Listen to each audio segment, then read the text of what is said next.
அமரர் ஜெயகாந்தனின் நான் இருக்கிறேன். அந்த சத்திரத்தின் வாசற்கதவுகள் சாத்தி பூட்டப்பட்டிருக்கும். பூட்டின் மீது ஒரு தலைமுறை காலத்து துரு ஏறியிருக்கிறது. கதவின் இடைவெளி வழியாக பார்த்தால் உள் சுவர்களை கிழித்து கொண்டு கம்பீரமாய் வளர்ந்துள்ள அரசஞ்செடிகளும் காடாய் மண்டி கிடக்கும் எருக்கம்புதர்களும் தெரியும்.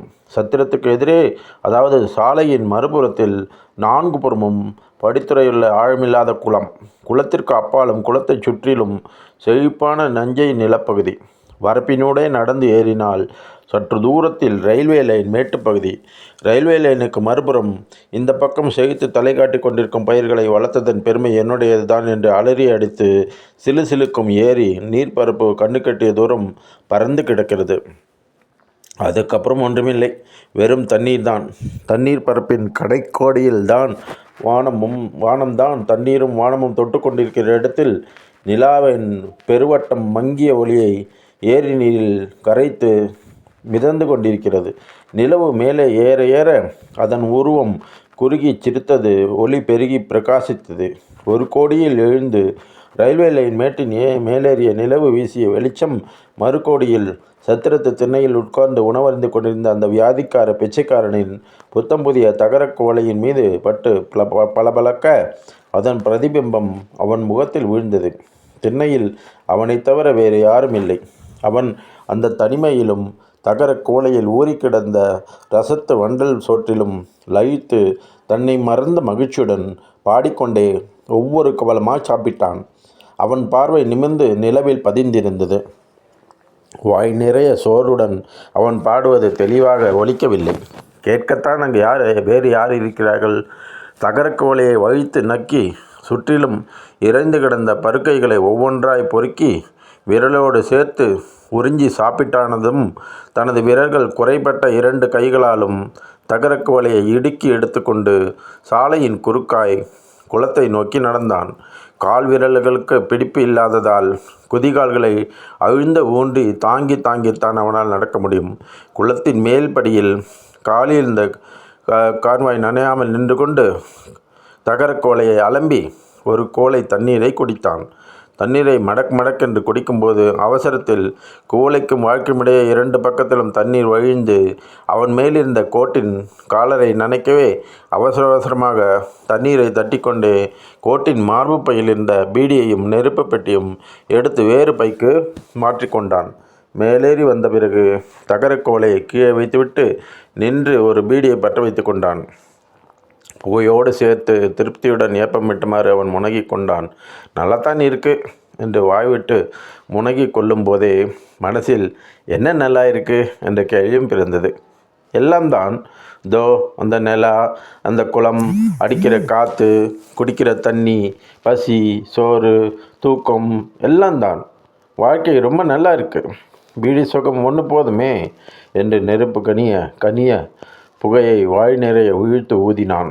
சிறிது நேரம் நின்று ஏதோ யோசனைக்கு பின் சத்திரத்து திண்ணைக்கு வந்து ஒரு மூலையில் தகரக்கோலையை கவிழ்த்து வைத்துவிட்டு சுவரோரமாக கிடந்த கந்தல் துணியால் தரையை தட்டிவிட்டு உட்கார்ந்தான். உலகம் இவ்வளவு அழகாக இருக்கிறது.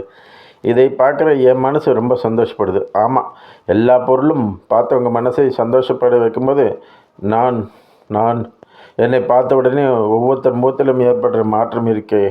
வியாதியாலே மறுத்து போன உடம்புக்கு தெரியாத வேதனை பாவம் அவங்க மனசுக்கு தெரியுது. என்னைக்கு ஒரு நாள் ஒரு வீட்டுக்கு முன்னாடி போய் அம்மா தாயே பசிக்குதுன்னு நின்னப்போ சாப்பிட்டுட்டு எச்சலையில கொண்டு வந்து வெளியே போட்ட ஒரு பொண்ணு என்னை பார்த்துட்டு வாந்தி வர மாதிரி குமட்டி கொண்டு உள்ளே ஓடினப்புறம் ஒரு ஆள் வந்து எட்டி பார்த்துட்டு சொன்னானே, அம்மா வெளியே ஒரு தத்திரம் வந்து நிற்கிது, ஏதாவது போட்டு அனுப்பு. இவனெல்லாம் ஏன் தான் உசுரை வச்சுக்கிட்டு இருக்கானோ இந்த தீராத நோயோடன்னு. அந்த வார்த்தையை கேட்ட உடனே அங்கே நிற்க முடியாமல் திரும்பினப்போ, இந்தப்பா பரதேசி அப்படின்னு கூப்பிட்ட குரல், அந்த குரல் இருக்கு, அதில் இருந்த ஆறுதல் தான் உலகத்திலே வாழணுன்ற ஆசை வந்துடுச்சு. ராமலிங்க சாமி மாதிரி காதோரத்தில் முக்காட்டு துணியை சொருகி கொண்டு கையில் சோத்தோடு எதிரே என் பையன் கொஞ்சம் வாய்த்துடுக்கு, சாகிறதும் இருக்கிறதுக்கும் நம்ம கையில் இருக்குது என்று சொல்லிக்கிட்டு கோலையில் சோத்தை போட்டாங்க. நான் அந்த அம்மா முகத்தையே பார்த்துக்கிட்டு நின்று தன் மகனை பார்த்து, நீ சாகக்கூடாதான்னு யாரோ கேட்டுட்ட மாதிரி அவங்க கண்ணில் தண்ணி கொட்டிக்கிட்டே இருந்தது. அன்னைக்கு பிறகு அவன் பகலில் பிச்சை கேட்பவதில்லை. இருட்டிய பிறகு யார் கண்ணிலும் படாமல் தலையில் முக்காடிட்டு கொண்டு தான் போவான். 3 வேளைக்கும் முதல் நாள் இரவு ஒரு வேளை எடுத்த பிச்சைதான் சில நாட்களில் அதுவே அதிகமாகி அடுத்த நாளைக்கும் இருந்து விடுவதும் உண்டு. தூணில் சாய்ந்து உட்கார்ந்திருந்த பிச்சைக்காரன் நிறைவாக இருந்த வயிற்றை தடவி விட்டு கொண்டான். சாப்பாடு கொஞ்சம் அதிகம்தான் என்று மறுபடியும் ஒரு ஏப்பம் விட்டவாறு முருகா என்று எழுந்தான். தரையில் விரித்த கந்தலை எடுத்து தலையில் முண்டாசாக கட்டினான். மூளையில் இருந்த தடியையும் கையில் எடுத்துக்கொண்டு ஏரிக்கரையை நோக்கி நடந்தான். உடம்பில் வியாதி இருந்தான்னு உசுறு இருக்கிறது நல்லா தான் இருக்குது. நாக்குக்கு ருசியாக திங்கிற சுகம், கண்ணுக்கு குளிர்ச்சியாக பார்க்குற சுகம், காதுக்கு எதமாக கேட்குற சுகம், வியாதி இருந்தால் இதெல்லாம் கெட்டுப்படுதான்னு. ஏரிக்கரையின் ஓரமாக ரயில்வே லைன் மேட்டுச்சரிவில் தடிக்கம்பை ஊன்றியவாறு உட்கார்ந்திருந்த பிச்சைக்காரன் பீடி புகையை காற்றில் ஊதிவிட்டான். அப்பாடா, சாப்பிட்ட உடனே வயிற்றில் என்னமோ ஒரு வலி. திங்கிறதுல ஒன்றும் சுகமில்லை, ஆனால் தின்னாதான் சுகம். உடம்புல சேர்த்துக்கிறதா சுகம். உடம்புலேருந்து எல்லாத்தையும் போக்கிக்கிறதாலே சுகம். உடம்பையே போக்கிக்கிட்டா சுகம்தான், ஆனால் உடம்புல இருக்கிற சொரணையே போயிட்டா சுகம் ஏது? இப்போது அவன் முழங்கால் தண்ணீரில் நின்று கொண்டு வானத்தை எண்ணாந்து பார்த்தான். நிலவும் நட்சத்திரங்களும் அவன் கண்களுக்கு மிகவும் அழகாகத்தான் தெரிந்தன. இதோ அதான் சப்தரிஷி மண்டலம். அந்த 4 நட்சத்திரம் சதுரமாக இருக்குது. அதுக்கு ஓரமாக வால் மாதிரி 3 நீட்டிக்கிட்டே இருக்குது. அந்த 3ல் நடுவால் இருக்குது. அதுக்கு தள்ளி மங்கள அதான் அருந்ததி நட்சத்திரம். சரிதான், நமக்கு ஆயுசு கட்டி.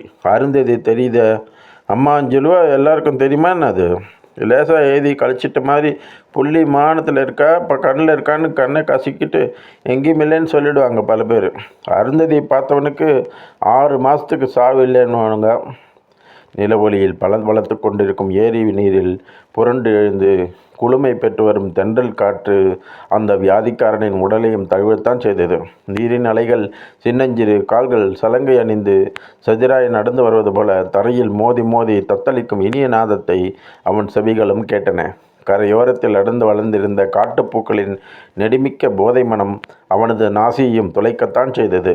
அவன் வாழ ஆசைப்படுவதில் என்ன தவறு? வெகு நேரத்துக்கு பிறகு தண்ணீரிலிருந்து கரையேறி வந்து அங்கு கயற்றி போட்டிருந்த கந்தல் உடையை எடுத்து குனிந்து நின்று காலில் அணிந்து கொண்டான். அப்படியே அவன் தலை நிமிரும்போது எதிரே நீண்டு செல்லும் இருப்பு பாதையில் வளைந்து திரும்பும் அந்த கண்ணுக்கட்டிய எல்லையில் வெளிச்சம் தெரிந்தது. ஒரு துண்டு வெளிச்சம்தான். அந்த ஒளிக்கீட்டின் அசைவால் தரை செல்லும் இரும்பு பாதையிலும் வானில் செல்லும் தந்தி கம்பிகளிலும் ஒரு ஜொலிப்பு துண்டம் விட்டு தாவி செல்வது போலிருந்தது. தூரத்தில் ரயில் வருகின்ற ஓசை கேட்டது. அடேப்பா, மெயில் வரானோ?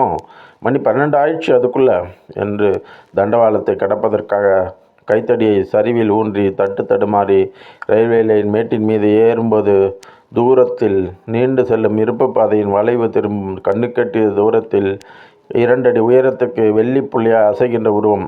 ஏதாவது மிருகமா அல்லது? கால்களை மண்டியிட்டு தரையில் ஊர்ந்து வந்த அந்த மனித உருவம் ரயில்வே லைன் மீது ஏறியதும் எழுந்து நின்றது. சுற்றிலும் ஒரு முறை பார்த்தது. தன் பின்னால் பிச்சைக்காரன் வரும் திசையை பார்க்க திரும்பிய போது அதற்குள் நிற்க முடியாமல் கால்கள் நடுங்க மெல்ல கைகளை தரையில் ஊன்றி தண்டவாளத்தின் மீது உட்கார்ந்து கொண்டது. பிறகு உறுதியுடன் 2 தண்டவாளங்களுக்கும் இடையே குறுக்காக விரைத்து நீட்டி படுத்து கொண்டது. அடைச்ச மனுஷ பையன்தான். டேய், உசுரை வெத்துட்டான் போலுக்குது. ஐயோ, உங்களுக்கு ஏண்டா இப்படி புத்தி போகுது? வெளிச்சம் வேகமாக வேறு வருதே என்று பதறிவார். விரல்களில் இல்லாத அந்த பாதங்களுக்கு பாதுகாப்பாய் இருந்த கால்வாய் தைய இழுத்தவாறு தாவி தாவி ஓடி வந்த பிச்சைக்காரனின் செவிகளில் தூரத்து ரயில் சத்தம் பேரோசையாக கேட்டது. ரயிலின் ஓசை சமீபித்து விட்டது. பிச்சைக்காரன் ஓடி வந்த வேகத்தில் கண்களை இறுக மூடி தண்டவாளத்தின் குறுக்காக விரைத்து நீட்டி கிடந்தவனின் விளவுக்கடியில் கைத்தடியை கொடுத்து மயானத்தில் பிணத்தை புரட்டுவது போல ஒரு நெம்பி தள்ளினான். அவனை தள்ளிய வேகத்தில் வியாதிக்காரன் 2 உள்ளங்கைகளாலும் பதறி பிடித்திருந்த கைத்தடி எகிரி வீழ்ந்தது. தண்டவாளத்தை உருண்டு வீழ்ந்த அந்த இளைஞன் ஒன்றும் புரியாமல் எதிரொலிப்பனை வெறுத்து வீழ்த்தான். மறுபடியும் தன்னை தள்ளிவிட்டு அவன் ரயிலின் முன்னே போய் வீழ்ந்து விடுவானோ என்ற பயத்துடன் தனது கைகள் 2ஐயும் அகல விரித்து கொண்டு அவன் மீது பாய்வது போல் நின்று, வேண்டாமையா, வேண்டாம், உசுறு போனால் வராது என்று கெஞ்சினான் வியாதிக்காரன். அவன் முன்னே 2 கால்களும் வெடவெடுக்க உடலே நடுங்க நின்றிருந்தான் அந்த இளைஞன். அப்போது ஜோ என்று பேரிரைச்சலோடு வந்த மெயில் வண்டி அந்த இருவரின் மீது தன் நிழலை ஏற்றி இழுத்தவாறு கடகடத்து ஓடியது. ரயிலின் பேரோசை அருகே அதிர்ந்து நகரம் வரை மௌனமாய் நின்றிருந்த இருவரும் ரயில் அவர்களை கடந்து போன பின் அதன் பின்புறத்தை பார்த்தனர். சிவந்த ஒற்றை விளக்கு ஓடி ஓடி தூரத்தில் மறைந்தது. நின்றிருந்த இளைஞன் கால்கள் நிலைக்காமல் உட்கார்ந்து கொண்டான். வியாதிக்காரன் கையில் இருந்த எகிரி போன கைத்தடியை தேடி எடுத்து கொண்டு வந்தான். யோ, ஒன்று சொல்லி குத்தமில்ல ஐயா, இந்த இடத்து ராசி அப்படி. ஆமாம், இந்த இடத்துக்கு ஒரு காவு வேணும்னு இருக்குது. 1 2 3 உன்னோட 3 ஆச்சு. நாளைக்கு பொழுது விடியட்டும் 2 எலுமிச்சம்பழத்தை வாங்கி வைக்கணும். முந்தா நாள் அப்படி தான் ஏரிக்கரையில் யாரோ ஒரு அம்மாவும் குழந்தைய விட்டுட்டு கட்டு சொத்தை அவத்து வச்சுட்டு சாப்பிட்டுக்கிட்டு இருந்தாங்க. அதுக்கு என்ன தெரியும், பச்சை பைப்புள்ள. அது நடந்து நடந்து வந்து தண்டவாளத்தில் ஏறிட்டுது. இந்த இடம்தான், ரயில் வர நேரம்தான். அப்புறம் நான் பார்த்துட்டேன், வேறு யாரையும் காணும். சரிதான், ஆபத்துக்கு பாவமில்லைன்னு தொட்டு தூக்கிட்டேன் என்று சொல்லிவிட்டு ஒரு வினாடி மௌனமாக நின்றான். பிறகு எதையோ நினைத்து பெருமூச்சுடன், இருக்காதா என்ன, பெற்றவங்களுக்குத்தான் தெரியும் பிள்ளையோட அருமை என்று தன் நினைவுக்கு அவனே சமாதானம் சொல்லி கொண்டு தொடர்ந்தான். எதுக்கு சொல்ல வந்தேன்னா, இந்த இடத்த ராசி அப்படி. இன்றைக்கி காத்தால் கூட ஒரு எருமை மாடு ஆபத்துன்னு வந்த மனுஷனுக்கே புத்தி மாறி போடுது. எருமை என்ன பண்ணும்? கூட்ஸ் வண்டி வந்துட்டான். இன்ஜினுக்காரன் ஊதுறான். இது என்னடானா லைனை விட்டு நவராமல் நேராக ஓடிக்கினே இருக்குது. அவன் வந்த வேகத்தில் பிரேக் போட்டு பிடிக்கிறதா இல்லை என்ன ஏவோ? ரயிலும் ஓடியாருது, எருமையும் ஓடுது. நான் ஒரு பக்கத்தில் ஓடி கல்லுங்களை எடுத்து அடிச்சுக்கினே இருக்கேன். அப்புறம் சும்மா ஒரு மயிரையில் தப்பிச்சுதுன்னு வச்சுக்கேன் என்று அந்த இடத்தின் ராசியை விவரித்தான் வியாதிக்காரன். அந்த இளைஞன் தலையை குனிந்து மௌனமாய் உட்கார்ந்திருந்தான். வியாதிக்காரன் ஒரு பீடியை எடுத்து பற்ற வெற்றி கொண்டான்.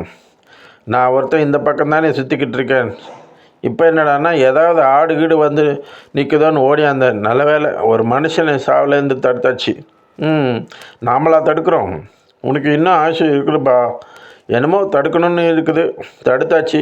இல்லாட்டி மனுஷன் தடுத்தா வர சாவு நின்றுடவா போகுது என்று கையில் புகையும் பீடியுடன் தோளில் கிடந்த துண்டை எடுத்து தலைப்பாகையை சுற்றி கொண்டான்.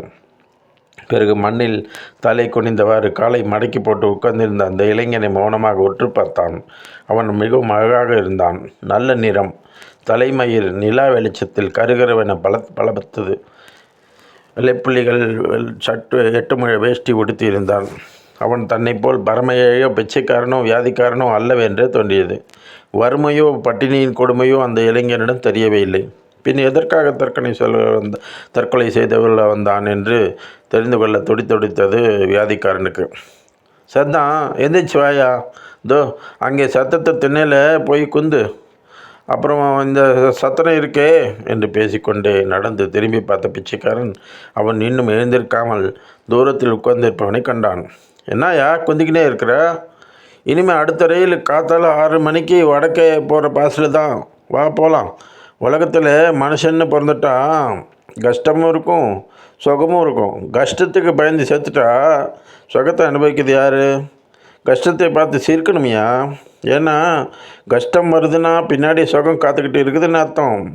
ஏந்திரு போகலாம் என்று உற்சாகமாக பேசும் பிச்சைக்காரனை நிமிர்ந்து பார்த்த கலங்குகின்ற கண்களோடு முகத்தில் பரிதாபகரமான புன்னகையோடு புன்சிரிப்போடு அந்த இளைஞன் எழுந்திருப்பதற்கு முன்னால் உதவிக்கு கை நீட்டினான். தெய்வமே, இவன் கையை பிடிச்சி நான் தூக்குறதாவது என்று விலகி கொண்டான் பிச்சைக்காரன். அந்த இளைஞன் தன் முயற்சியால் கைகளை ஊன்றி ஒருவாறு எழுந்து நின்றான். பிறகு நிதானித்து காலை பதனமாக ஊன்றி மறுகாலை உயர்த்தும் போது தடுமாறி விழ இருந்தவன் பிச்சைக்காரனின் தோள்களை பிடித்து கொண்டு நின்றான். அவன் பிடித்த வேகத்தில் நிலை குலைந்த பிச்சைக்காரன் சமாளித்தவாறு அப்போதுதான் அந்த இளைஞனின் கால்களை பார்த்தான். அவை பார்ப்பதற்கு ஒழுங்காக இருப்பன போன்று தோன்றின. என்றாலும் கணுக்காலில் தொடைகள் சேருகின்ற இடம் முழுவதும் முழங்கால் மூட்டுக்கள் உறுதியற்று நடுங்கி கொண்டிருந்தன. முழங்காலுக்கு கீழே 4 புறமும் மடங்கும் தன்மையுடன் கால்கள் தொளதொளத்து சூம்பி கிடந்தன. சற்று நேரத்துக்கு முன் தூரத்து பார்வைக்கு 2 அடி உருவமாய் குறுகி தெரிந்த அந்த உருவம் நினைவுக்கு வந்தது பிச்சைக்காரனுக்கு. அந்த இளைஞன் நடக்க முடியாமல் மண்டியிட்டு தவழ்ந்து வந்திருக்கிறான் என்பதை யோகித்து, இந்தாயா இந்த கம்பு வாசிச்சுக்கிட்டு நடக்கிறியா என்று கைத்தடியை கொடுத்தான். முடியாது, இப்படியே வரேன், நீ நடந்தால் நானும் வருவேன் என்று அவன் தோள்களை இறுக பற்றியவாறு கூறினான் நொண்டி. வியாதிக்காரன் லேசாக சிரித்தான். கம்பு இல்லாமல் நானும் நடக்க முடியாது, இருந்தாலும் சமாளிச்சுக்கலான்னு தான் கொடுத்தேன். கையில் கம்பு இருந்தால் உன்னை தூக்கி விட்டு கூட நடப்பேன், வா போகலாம் என்று கைத்தடியை பூமியில் உறுதியாய் ஊன்றி தாங்கி தாங்கி நடந்த வியாதிக்காரனின் தோளில் தொங்குவதைப் போல் பிடித்து கொண்டு ஊனக்கால்களை தத்தி தத்தி இழுத்தவாறு நடந்தான் நொண்டி. ஐயா, ரொம்ப பாரமாக இருக்கேண்ணா. பார்த்து, அதெல்லாம் ஒன்றும் இல்லை, பயப்படாம வா. இப்படி எல்லாருக்கும் பாரமாக இருக்க பிடிக்காமத்தான் என்று விம்மினான் நொண்டி. உசிரியை விட்டலான்னு பார்த்தியான்னு? ஏயா, எப்போ பார்த்தாலும் உன்னை பற்றியே உனக்கு நினைப்பு.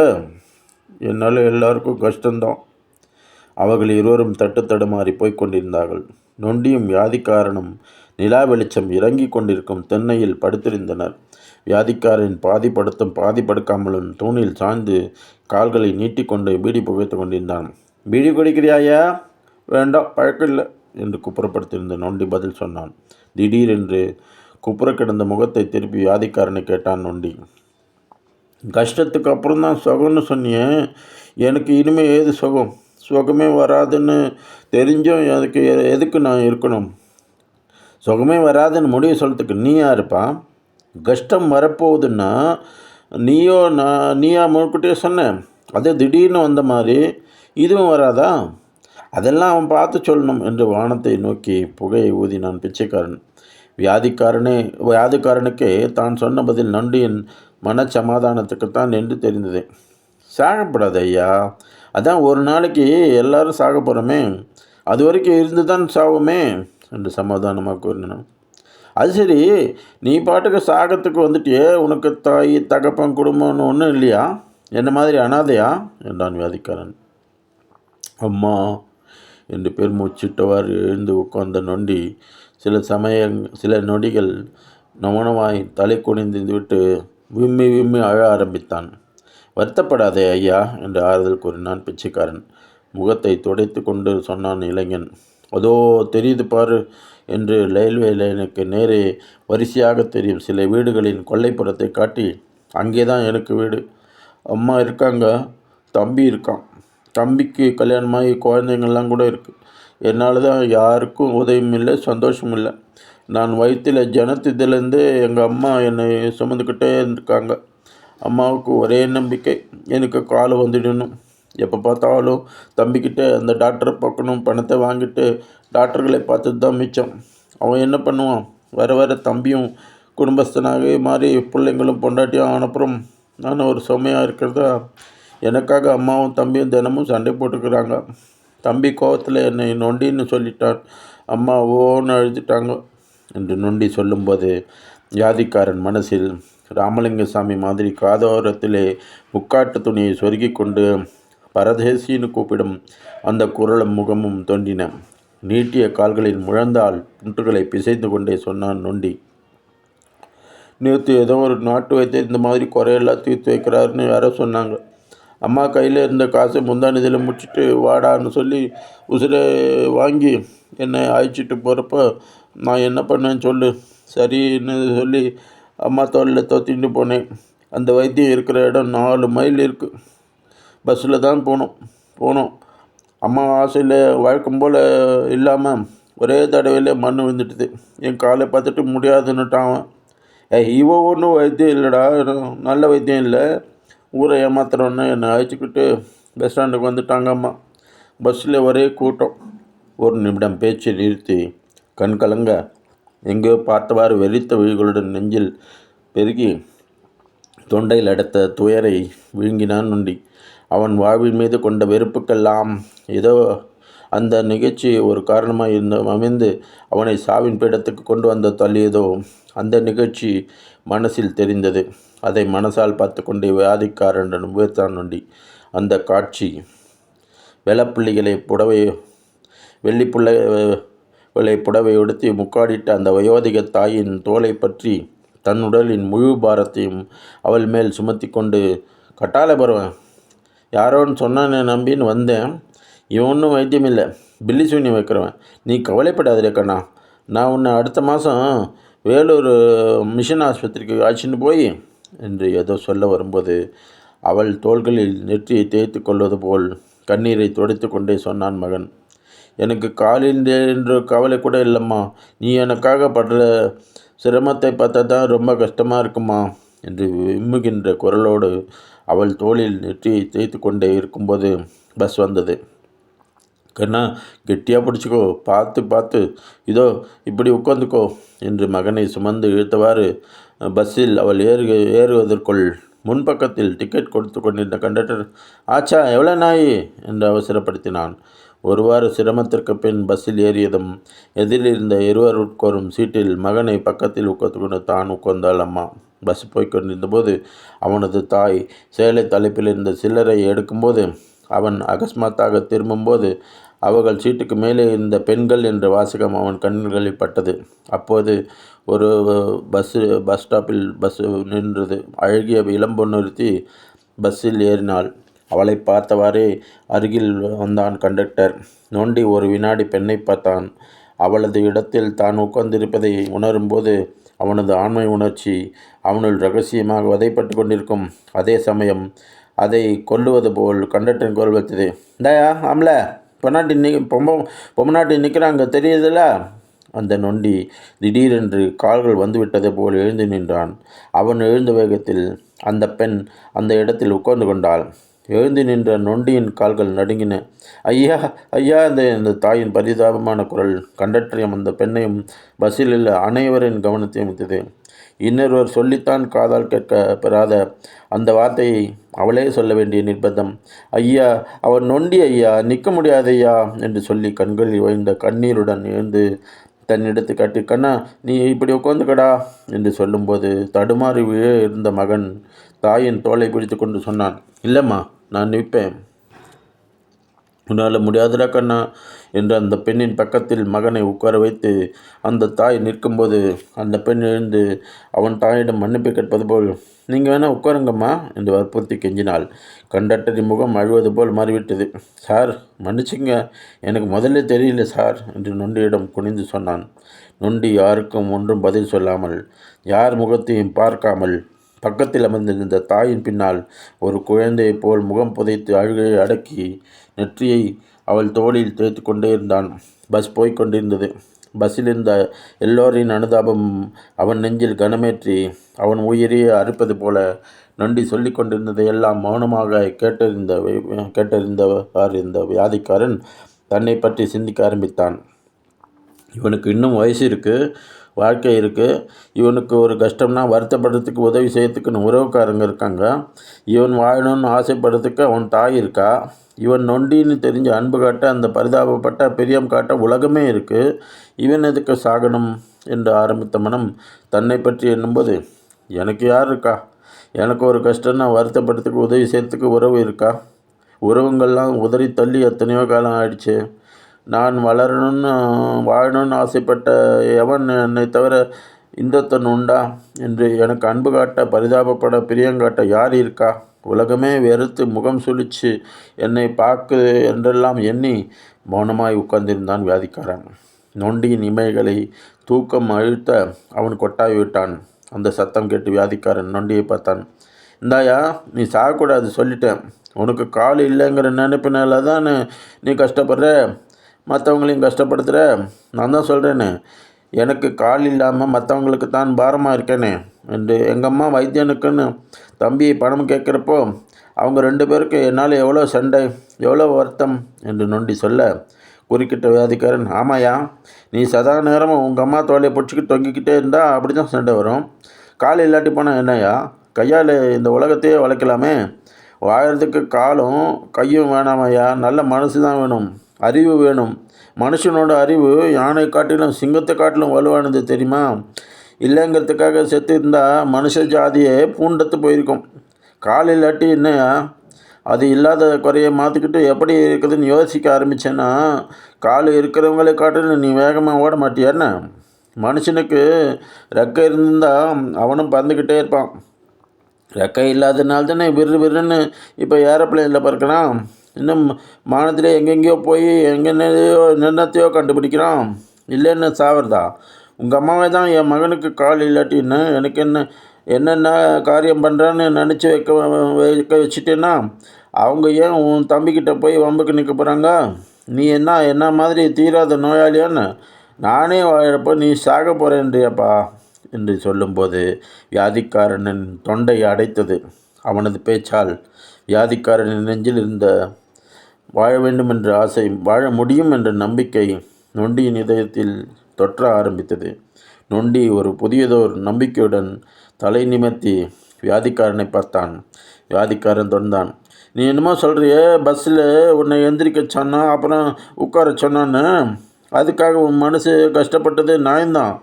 தோ என்ன பாரு, என்னை அந்த பஸ்ஸில் ஏற விடுவேன் ஐயா. நீ என்னை பகலில் பார்த்துருந்தா இப்படி பக்கத்தில் உட்காந்து பேசக்கூட மாட்டேன். தோ இந்த வெளிச்சத்தில் பார் இந்த கையை என்று தன் குறைப்பட்ட கைகளை மேலே இருந்து கோட்டை இழுத்து விட்டு கொண்டு நிலா வெளிச்சத்தில் நீட்டி விம்மினான். இந்த கை கொஞ்ச நாளைக்கு முன்னே மூசார்ந்ததுப்பா. உனக்கு கால் இல்லை, அவ்வளோதான். எனக்கு இருக்கிறதெல்லாம் கொஞ்சம் கொஞ்சமாக இல்லாமல் போய்கிட்டே இருக்குது. இந்த கையால் முந்தா நாள் ஒரு குழந்தையை தூக்கிட்டேன். குழந்தையை தூக்கணுன்ற ஆசையிலையா தூக்கினேன்? சி, அந்த ஆசை எனக்கு வரலாமா? தண்டவாளத்தில் வந்து நிற்குது, ரயில் வர நேரமாச்சேன்னு பதறி தூக்கிட்டேன். நான் வியாதிக்காரன்தான். என் உடம்புல சொரணி அத்தை போயிடுச்சு. இருந்தாலும் ஒரு குழந்தையை தூக்குறோன்ற நினைப்பிலே என் மனசு இழுத்து போச்சு. ஆனால் அதுக்காக அந்த பெற்றவங்க என்னை அடிக்க வந்துட்டாங்க தெரியுமாயா. மனுஷனாக பிறந்தும் மனுஷனுக்குள்ளே எந்த சுகத்தையும் எந்த உரிமையும் அனுபவிக்க முடியாமல் நான் வாழுறேன். ஒரு பிசாசு மாதிரி தனியாக குந்திக்கிட்டு வாழுறதை நினச்சி என்னையே ஏமாற்றிக்கிறேனப்பா என்று சொல்லும்போதே கொஞ்சம் கொஞ்சமாக விம்ம ஆரம்பித்து விக்கி விக்கி அழுதான் வியாதிக்காரன். சற்று நேரத்துக்கு பின் கண்களை துடைத்து கொண்டு ஒரு வறண்ட சிரிப்புடன் சொன்னான். ஆமாயா, பெற்றவங்களுக்கு தான் தெரியும் பிள்ளை யாருமே. சாவை காட்டிலும் கொடி எதுவும் இல்லைம்மா. அந்த இதை போய் அப்புறம் விஷயத்தை சொன்னதுக்கப்புறம் ஒரு மாதிரி சமாதானங்க. அப்போ கூட ஒரு குரல் எங்களை கூப்பிட வேண்டியதானே, நீ தூக்குறதுன்னு கேட்டுச்சு அந்த அம்மா. நீங்கள் சொல்கிறது நியாயம்தான்மா, தெரியாமல் செஞ்சுட்டேன், மன்னிப்பு கேட்டுக்கிட்டே இருந்தேன். ஏன்னா இது பொல்லாத நோய், மனுஷனுக்கு வரக்கூடாது. ஆரம்ப காலம்னா தீர்த்துடலாம். இது ரொம்ப முத்தின நோய், இனிமேல் குறையாவது பரவும். மற்றவங்க ஜாக்கிரதையாக தான் இருக்கணும். ஒரு தாய்க்கு தன் குழந்தை செத்தாலும் பரவாயில்லை, இந்த நோய்பட்ட பொறுக்க மாட்டா என்று அவள் தன்னை உணரும்போது தனக்குள் முனகுவது போல் பேசினான். சில நிமிடம் மௌனத்திற்கு பின் நொண்டி 2வது முறையாக கொட்டாய் விட்டான். தூக்கம் வருதா? படுத்துக்க ஐயா. தூங்குறது ரொம்ப சுகம், செத்தா தூங்க முடியாது. கேட்டுக்க, பொழுது விடிஞ்சு பெத்த மகராசிக்கு பிள்ளையாக போய் சேரு. உனக்கு நான் கடைசியாக சொல்கிறது இதுதான். கால் இல்லைன்னு நினச்சி நீ யாருக்கும் பாரமாக இருக்காதே. இப்போ யாரோட துணையும் இல்லாமல் எப்படி சாக வந்தியோ அதே மாதிரி வாழப்போ. அதில் ஒன்றும் வெக்கப்படவே வேணாம். உன்னையே பார்த்து உங்கள் அம்மா மகிழ்ந்து போவாங்க பாரு என்று அணைத்திருந்த கடைசி பீடியை பற்ற வைத்து கொண்டான் வியாதிக்காரன். படுத்த சற்று நேரத்துக்கெல்லாம் நொண்டி தூங்கி போனான். வியாதிக்காரன் தூக்கம் வராமல் கீழே கிடந்த துண்டுபடிகளை பொறுக்கி பற்ற வைத்து கொண்டு தூணில் சாய்ந்து வானத்தை வெறித்தவாறு உட்கார்ந்திருந்தான். அதோ ரொம்ப தூரம் தள்ளி வந்துருச்சே சப்தரிஷி மண்டலம். 4 நட்சத்திர சதுரத்துக்கு ஓரமாக வால் மாதிரி இருக்கிற 3க்கு நடுவால் ஓரத்தில். ஆமாம்மா, அருந்ததியை பார்த்தவனுக்கு 6 மாதத்துக்கு சாவில்லை. அடிச்சு சேர்ப்பால் இன்னும் ஆயுஷம் அதிகம் வேணுமா எந்த கட்டைக்கு என்ற விரக்தியும் வேதனையும் முனகி கொண்டே வியாதிக்காரன் கையில் இருந்த பிடியை தரையில் நசுக்கி தேய்த்தான். அவன் பார்வை சப்தரிஷி மண்டலத்தை வெறித்தது. விடிந்து 6 மணிக்கு வடக்கே போகும் பார்சல் வண்டியின் அவலமான கூக்குரல் கேட்டு சத்திரத்தின் திண்ணையில் தூங்கி கொண்டிருந்த நொண்டி கண் விழித்தான். அவன் அருகே வியாதிக்காரனின் கரை பிடிந்த கந்தலும் பளபளப்பான புதிய தகரக் கோலையும் தனியாக கிடந்தன. அங்கே ஈக்கள் மொய்த்தன. தூரத்தில் நீண்டு செல்லும் இருப்பு பாதையின் வளைந்து திரும்பும் எல்லையில் புகைக்கக்கு அழுதவாறு பார்சல் வண்டி நின்றிருந்தது. அங்கு மனிதர்கள் மொய்த்து கொண்டிருந்தனர். இங்கே சுற்றிக்கு நிற்பானே அந்த பெருவியாதிக்காரன் ரயில் முன்னாடியே போய் விழுந்துட்டான்பா. அவன் எனக்கு வாழ கற்றுக் கொடுத்தான், நான் அவனுக்கு சாக கற்றுக் கொடுத்துட்டேன். அவன் என்னை சந்திக்காமலே இருந்திருந்தால். நொண்டியின் கண்கள் கலங்கின. இந்த இடத்தின் ராசியோ தன்னையே காவு தந்து இன்னொரு விபத்து ஏற்படாமல் தடுக்க முயற்சியா? அவன் மேனியில் இருந்த பயங்கர தொத்து வியாதியா, இல்லை என் மனசில் தோன்றியது? அது தற்கொலை செய்து கொள்ள வேண்டும் என்ற எண்ணம். அது வாழ்க்கையின் வெறுப்புதான் பயங்கர வியாதி. அதற்கு அவன் பலியாகிவிட்டான். திடீரென்று ரயில்வே லைனுக்கு அப்பால் வரிசையாக தெரியும் வீடுகளின் கொல்லைப்புற கதவுகளை திறந்து வேடிக்கைப்பட்டு கொண்டு நடுவே இருந்து ஐயோ கண்ணா என்று அந்த அலறல் ரயில்வே லைனுக்கு அப்பால் வெகு தூரத்தில் இருந்த நொண்டியின் வயிற்றை கலக்கியது. அம்மா, நான் இருக்கேன், அம்மா, நான் இருக்கேன் என்று தவறு வேகமாக தவழ்ந்தோடினான் அவன் மகன். மகனே, மகனே என்று ரயில்வே மேட்டின் மீது வீழ்ந்து புரண்டு கொண்டிருந்த அவன் தாய் நான் இருக்கேன் என்ற குரல் கேட்டு அவனை பார்த்து ஒன்றும் புரியாமல் அடிவயிற்றை பிடித்து கொண்டு கண்ணீருடன் சிரித்தாள். பிறகு யார் பெத்த மகனோ ரயில் சக்கரத்தை பார்த்து அழுதாள். அவள் அருகே வந்த அவள் மகன் அவள் தோளில் முகம் புதைத்து நெற்றியை தேய்த்து அழுது கொண்டே சொன்னான். அம்மா, நான் இருக்கேம்மா. அது உன் மகன் இல்லை, அது அந்த மனுஷன். அவன் செத்திருக்கே கூடாதும்மா. என் பெருங்குரலில் கதறி எழ ஆரம்பித்தான் நொண்டி.